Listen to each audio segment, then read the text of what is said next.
प्रकार के मिनरल्स। इसलिए आवाज अगर उठानी हो, बुलंद होकर एकजुट होकर उठानी। हमने टुकड़ों टुकड़ों में आवाज उठाई है, हम टुकड़ों टुकड़ों में बटे हैं। इसलिए आज आसानी के साथ हमें दबा दिया जाता है। वो कहते हैं ना, अगर एक लकड़ी को दिया जाए तो आसानी से तोड़ दिया जाएगा, उससे अगर गड्ढी को दिया जाए तो कोई नहीं तोड़ पाएगा। तो हमने टुकड़ों टुकड़ों में आवाज उठाई है। इसलिए आज सूर्या जी के घर उनके परिजनों से मिलकर और आप सभी जो उनके गांव के हैं, उनके आस पड़ोस के, उनके अगल बगल के हैं, जो मर्माहत हुए इस घटना से, बिल्कुल हम तो बार बार कहेंगे, अगर उनको लगा कि असामाजिक गतिविधियों में उनकी संलिप्तता है तो उनको विधिवत रूप से कार्रवाई करते हैं, न्यायालय लेके जाते हैं, सजा सुनाया जाता, उनको कारावास में डाला जाता। और अगर उनको अरेस्ट भी करना था तो वो चुनाव लड़े थे, आपको भी मालूम है।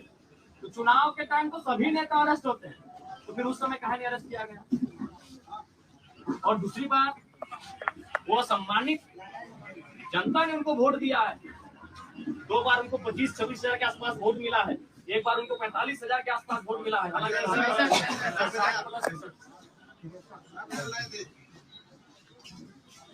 यानी हमें तो लग रहा है कि अगर आज लोगिंदा अगर बीजेपी शिफ्ट नहीं करते तो हमें लगता है सूर्या भाई इस बार विधायक बन के चले जाते।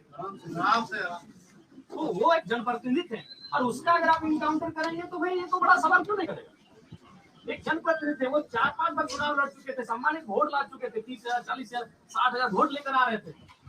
तो इसलिए हर कोई सवाल करेगा, हर कोई सवाल करेगा। अगर वो असामाजिक गतिविधियों में संलिप्त थे तो फिर चुनाव लड़ने से प्रतिबंध आपने क्यों नहीं किया? जब वो चुनाव का नॉमिनेशन भरने जाते थे तो क्यों नहीं उनको अपने डिटेन किया, अरेस्ट किया? भाई आप उनको चुनाव भी लड़ने दे रहे हैं, वो सम्मानजनक वोट भी लेकर आ रहा है, और आप फिर उनका सरेंडर करने का दबाव बनाते हैं और आप जाके उसको गोपनीय तरीके से इनकाउंटर कर देते हैं।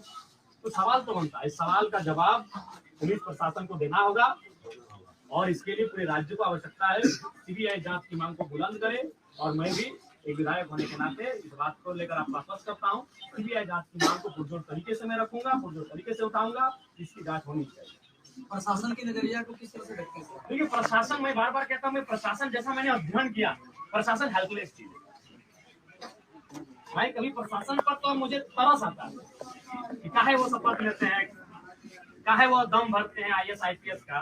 क्योंकि आज के टाइम में भी अगर युवाओं का अगर नौकरी की बात करें, क्रिकेट और हीरो लोग को हटा दे तो IAS IPS को आज वो मॉडल मानते हैं। लेकिन आज परिस्थिति क्या है, वो किसी के इशारे पे चलते हैं, चाहे वो कोई पूंजीपति हो, चाहे वो कोई नेता हो, चाहे कोई मंत्री हो, या फिर कोई रसूखदार व्यक्ति हो, ये किसी के दबाव